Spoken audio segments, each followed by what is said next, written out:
একটা অন্য উদ্দেশ্যে একদিন রাতের বেলায় তার বন্ধুকে লিখে দিয়েছিলেন। বন্ধু অতুল কৃষ্ণ ভট্টাচার্য সরকারি চাকরি করতেন, ঠাকুরের সঙ্গে ভীষণ বন্ধুত্ব। ঠাকুরের বয়স তখন 22 বছর। চলে যাবেন ঠাকুরকে ছেড়ে অনেক দূরে। তাই অতুল কৃষ্ণ ভট্টাচার্য ঠাকুরকে বললেন, তোমার সঙ্গে তো দেখা সাক্ষাৎ আর হবে না, এমন একটা কিছু আমাকে দাও তুমি, যে তোমার অনুপস্থিত এবং অভাবটা যেন আমি কখনো অনুভব না করি। ঠাকুর সেই এক কথায়, ওই এক পাতার ভেতর সত্যানুসরণটা লিখে দিয়েছিলেন। পরবর্তীকালে কিন্তু এই সত্যানুসরণ কিন্তু বন্ধু অতুল কৃষ্ণ ভট্টাচার্যের ঘরের মধ্যে সীমাবদ্ধ থাকেনি বা তার কাছে সীমাবদ্ধ থাকেনি। ক্রমশ একটু একটু করে মানুষের কাছে এই সত্যানুসরণের অন্তর্নিহিত মানে, এই মানেটা কি, মানুষের জীবন দর্শনের কতটা কার্যকরী, শিক্ষিত সমাজ, ভক্তবান মানুষরা কিন্তু উপলব্ধি করতে পারবেন। সেই উপলব্ধি করার পর তারা কিন্তু আর সেই যে বন্ধু অতুল কৃষ্ণ ভট্টাচার্যের ঘরের মধ্যে আর সীমাবদ্ধ থাকলো না। হিমালয় পর্বত থেকে যেমন নদী প্রবাহিত হয়ে মর্তের দিকে ছুটে এসে সর্বত্র ছড়িয়ে পড়ে, তেমনি সেই মন্দাকিনী স্রোতের সঙ্গে মিশে লক্ষ লক্ষ কোটি কোটি ভক্তের কাছে ছড়িয়ে গেল এই সত্যানুসরণের বাণী। আজ 100 বছর অতিক্রান্ত হয়ে গেছে।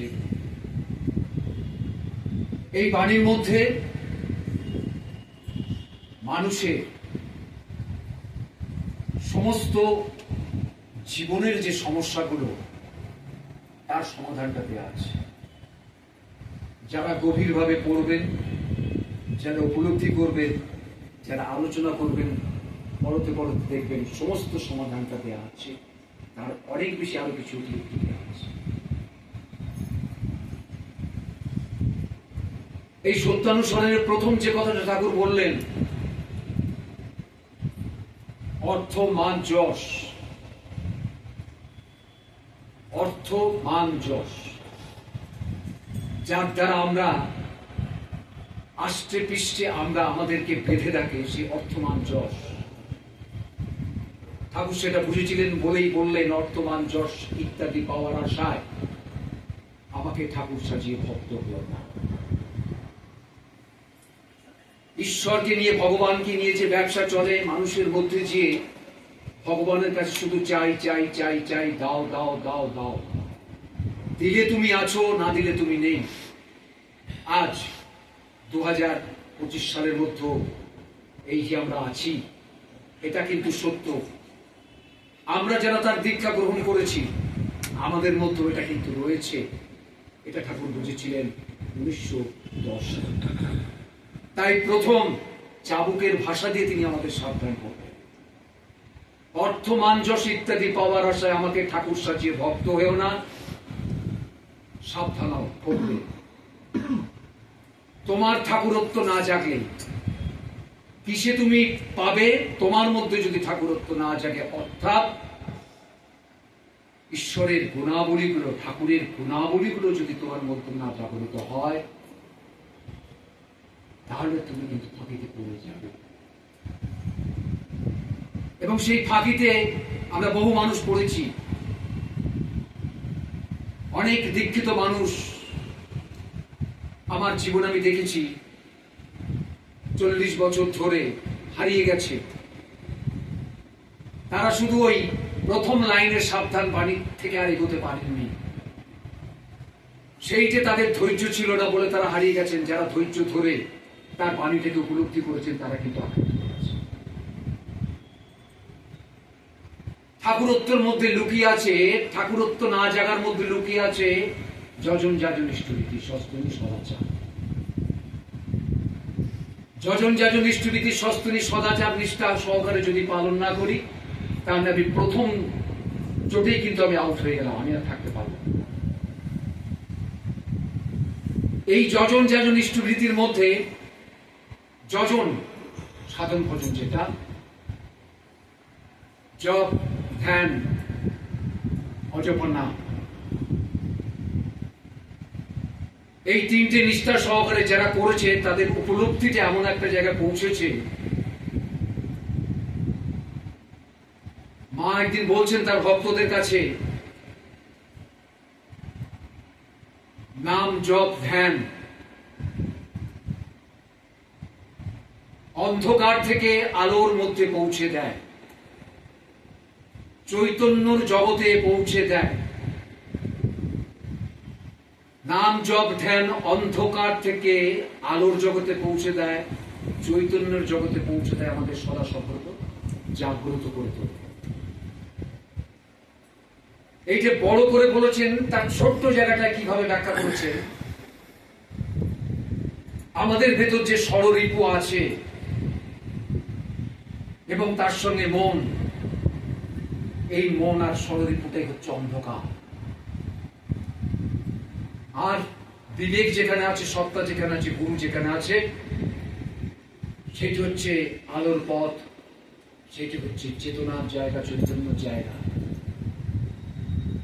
তাই নিষ্ঠা সহকারে নাম জপ ধ্যানের মধ্যে দিয়ে ওই সহজ জায়গায় পৌঁছে দিতে। আবার যজনের মধ্যে আছে সস্তৈনী সদাচার। খাদ্য একটা ভীষণ বস্তু। আমরা যারা আমিষ খাই তারা কোনোদিন ঠাকুরকে স্পর্শ করতে পারবেন না, আমার উপলব্ধি থেকে বলছি। চিরকালই দেখবেন ছবিতে তিনি ছবি হয়ে আছেন। তাই চাওয়া পাওয়ার দ্বন্দ্বের মধ্যে দিয়ে যখন আমি ব্যর্থ হয়ে যাই, আমি পাই না ঠাকুরের কাছে কিছু, তখন আমি আসন থেকে ছুঁড়ে ঠাকুরকে ফেলে দিই। কারণ আমার অনুভূতি হয়নি, অনুভব করি না, রিয়ালাইজেশনটা আমার হয় না। সাত্বিক আহার গ্রহণ না করলে কখনো ঠাকুরকে উপলব্ধি করা যাবে না। নিরামিষ খাদ্য গ্রহণ না করলে কখনো বোঝা যাবে না যে ঠাকুর আমার আশেপাশে আছেন, তিনি আমার প্রতিটা বিপদ আপদে আমার সাথে আছেন। আমি কি করে চলবো, কেমন করে চলবো, আমার বুদ্ধিকে তিনি সরিয়ে দিয়ে তার বুদ্ধিটাকে তিনি কেমন ভাবে আমার সামনে এসে উপস্থাপন করছেন, সেই উপলব্ধি অনুভবটা হবে। তাই ঠাকুরকে বুঝুন, এত ছোট্ট করে অনেক মহাপুরুষ, চৈতন্যদেব, রামকৃষ্ণদেব, শ্রীকৃষ্ণ, রামচন্দ্র, গৌতম বুদ্ধ, যিশু সবাই এসেছে। এত সহজ করে ব্রহ্মের সন্ধানটা আর বোধহয় কেউ দিয়ে যাননি, কলিযুগে শ্রী ঠাকুর চাকরি। তাই তার দর্শনটা, জীবন দর্শনটা যদি আমি না বুঝি, লক্ষ জন্মে তাকে পাওয়া, ৮০ লক্ষ জন্ম পেরিয়ে মনুষ্য জন্ম মূল্যবান, নিষ্ঠা সহকারে অবহেলা যদি আমি করি, যে যুগের সামনে এসে আমি দাঁড়িয়েছি, আমার অস্তিত্ব বিপন্ন হবেই হবে। তাই ঠাকুরকে ধরে রাখার সর্বচেষ্টা আমাকে করতে হবে, তাকে মুখ্য করতে হবে। সব বাদ দিয়ে তিনি আমার কাছে প্রথম প্রধান। তিনি যদি আমার কাছে প্রথম প্রধান হন, তাহলে আমার বেঁচে থাকার সবকিছু আমার হাতের মুঠোয় আসবে। যারা উপলব্ধি করেছেন আজও পর্যন্ত, তারা সোচ্চারে বলবেন, হ্যাঁ, ১৩৬ বছর আগে, ৩৭ বছরে মানুষের মঙ্গলের জন্য ধরাধামে যিনি এসেছিলেন, আজও সত্য। পৃথিবী যতদিন বাঁচবে মানুষের মাঝে, এই মন্ত্র মানুষকে বেঁচে থাকবার জন্য যে সত্যের জায়গায় উপনীত করবে, মানুষের কাছে তার বাণী, তার বলা কথাগুলো গবেষণার বিষয় হয়ে দাঁড়াচ্ছে, গবেষণা করবে না। আমি এইটুকু বলে প্রত্যেকের দয়ালের আত্মসাত মঙ্গল প্রার্থনা করে আমার বক্তব্য শেষ করি।